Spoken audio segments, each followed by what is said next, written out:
Nung una, ang daming tanong sa isip ko. Mga tanong na ilang taon ko na hinihintay yung sagot. Wala namang may alam. Basta ang alam ko, sigad lang ang makakasagot.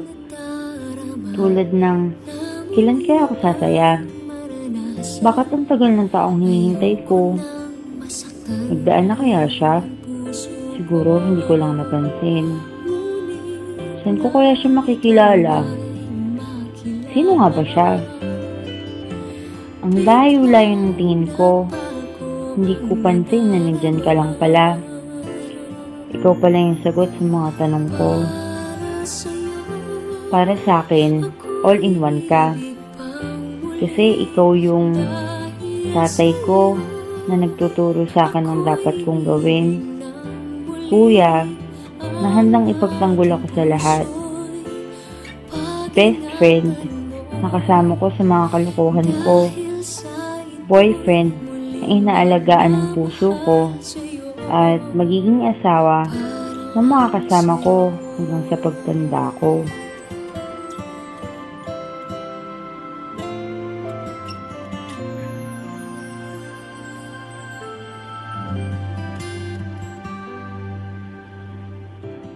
Unang-una sa lahat, gusto kong sabihin salamat. Salamat dahil hindi mo ko sinusukuan.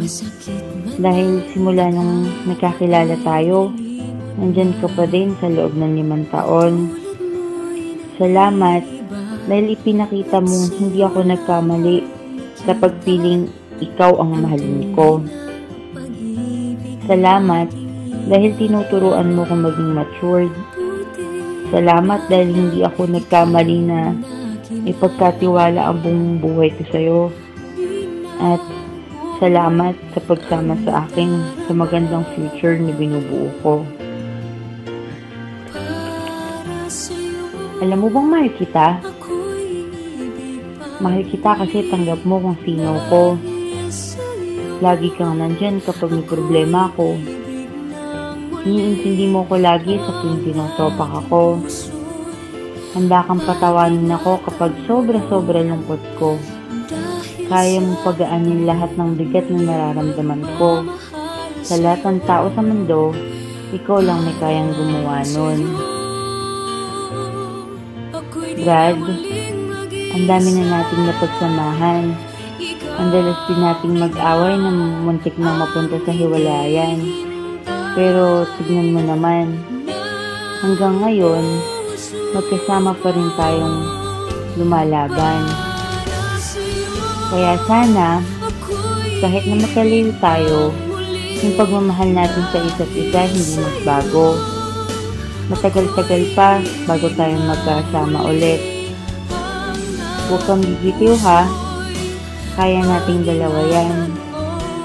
Hindi nakakainip ang 1 taon kung ang kapalit naman nun habang buhay kitang kasama. Mahal na mahal kita, Brad, at miss na kita. Happy 2nd month sa atin. I love you. Hihintayin kita.